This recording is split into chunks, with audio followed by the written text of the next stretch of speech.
நான் கேட்குறேன்ம்மா, நீ எல்லாம் கூட்டத்துக்கு வந்திருக்கிறல்லம்மா. 8 ஆயிடுச்சு. நீ இது உன் வீட்டு முன்னாடி ஒரு காலத்தில் மனசாட்சியில் கை வச்சு சொல்லு. ஒரு காலத்தில் நீ வீட்டில் கால் மேலே கால் போட்டு இப்போ மேடையில் உட்காந்துருக்குற கீழே, அது மாதிரி உன் புருஷன் முன்னாடி போய் நீ உட்காந்தன்னா அவன் என்ன கேட்பான்? அப்படி கேட்பான்லம்மா. இப்போ கேட்குறானா? கேட்டால் நீ சங்கர்த்துற மாட்ட. அதுக்கெல்லாம் யாருமா காரணம்? நம்ம அப்பாம்மா, நம்ம கழகம். இவங்கெல்லாம் பண்ணுவாங்களா? டே வேணுகோபால், பண்ணுவாங்களாம்மா? சொல்லுமா, தைரியமாக சொல்லுமா. என்கிட்ட இதுக்கு நம்மகிட்ட இன்னும் இல்லை.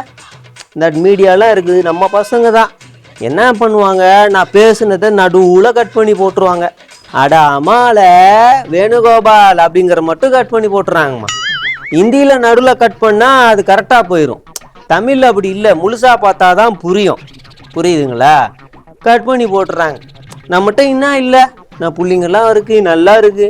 நம்ம பிள்ளைங்கள்லாம் என்கிட்ட கூப்பிடுவாங்க இந்த தேனாம்பேட்டை ஆஃபீஸ்லேருந்து. நாங்கள் உங்களுக்கு வாட்ஸ்அப்பில் அனுப்பியிருக்கோம், சிங்கிள் டீக்கில் இருக்குன்னு. வாட்ஸ்அப்புனா என்ன அப்படி கேட்டேன். நீனாம்மா ஃபோன் வச்சுக்கிற கையில்?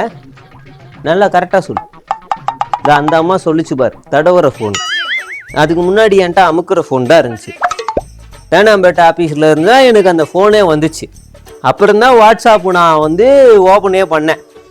புரியுதுங்களா? நம்ம ஆட்சியில் என்ன இல்லை சொல்லுங்க, என்ன இல்லை? அந்த வீடியோவை பாருங்க.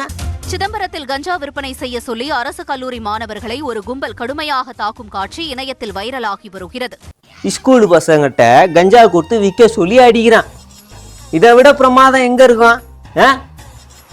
உண்மையிலேயே கோவம் வந்துச்சுன்னா அந்த விற்க சொல்லி அடிக்கிறான்ல, அவனை அடிச்சு தூக்கின்னு போய் உள்ள வைக்கணும். அவனுக்கு ஒருத்தன் சப்ளை பண்றான் பாரு, அவனையும் தூக்கணும். இதுல அரசியல் புள்ளி எவெல்லாம் சம்மந்தப்பட்டிருக்காரோ அவங்களையும் தூக்கணும். காவல்துறை உடந்தையாருன்னா அவங்களையும் தூக்கணும். எத்தனை பேர் வாழ்க்கையை சீரழிக்கிறாங்க பார்.